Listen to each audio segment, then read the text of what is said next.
清湯牛腩撈麵喺呢個90蚊，咖喱牛筋腩河粉啊75蚊啊。大家又覺得貴唔貴呢？九記嗰邊個湯比較濃啲，我冇揞住良心講㗎，係就係，唔係就唔係。香港人帶路啊！今日專登嚟到銅鑼灣啊，去食一間網上人氣好高嘅清湯牛腩啊！我哋而家出發啦！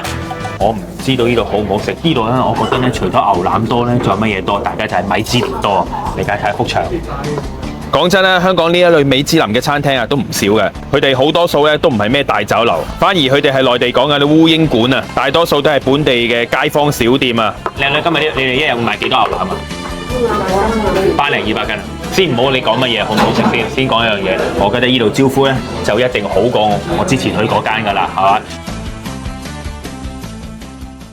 先試下而家呢個咖喱牛筋腩河粉啊，75蚊啊！先試下個河粉先啊。河粉900嘅，個湯底咧我就覺得好似甜咗少少。哇！個咖喱幾辣 ，OK， 炆得都幾辣。再試而家呢一個清湯牛腩撈麵喺呢個90蚊啊！呢個係叫做坑腩㗎啦。肥瘦適中，又炆得夠腍，又唔會話黐牙，又唔會過爛咁樣。